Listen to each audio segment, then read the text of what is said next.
আসসালামু আলাইকুম এভরিওয়ান, সবাই কেমন আছেন?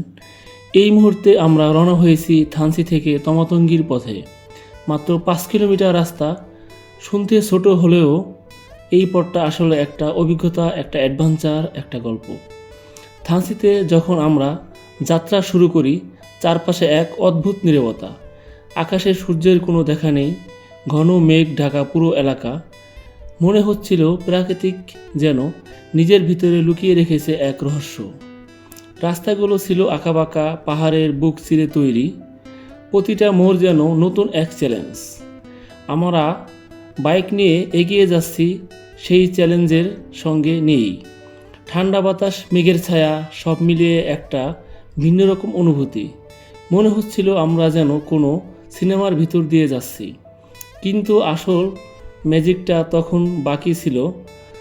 যতই আমরা তমাতঙ্গির দিকে এগোতে থাকলাম, ধীরে ধীরে বদলাতে লাগলো তার চারপাশ। মেঘ সরতে শুরু করলো, আলো একটু করে উকি দিতে লাগলো, আর হঠাৎ করেই সব কিছু বদলে গেল। তমাতঙ্গির কাছাকাছি এসে দেখি ঝলমলে রৌদ্রে ভরে গেছে পুরো এলাকা। নীল আকাশ, উজ্জ্বল আলো আর পাহাড়ের অসাধারণ সৌন্দর্য।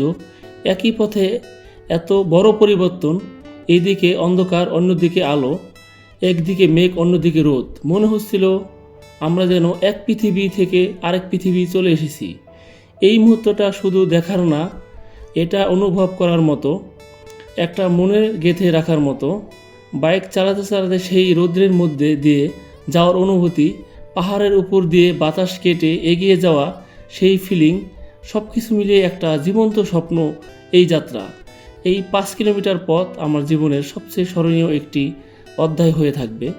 প্রাকৃতিক যখন এরকম না, তার প্রতিটা রূপ আলাদা, প্রতিটা মুহূর্ত আলাদা। আর আজ থানচি থেকে তমাতঙ্গি এই ছোট্ট পথটাই আমাকে শিখিয়েছে সৌন্দর্য কখনো দূরে না, এটা ঠিক আমাদের পথের মাঝেই লুকিয়ে থাকে। এটা শুধু একটা রাইড না, এটা একটা অনুভূতি, এটা একটা স্মৃতি, এটা একটা জীবন্ত গল্প।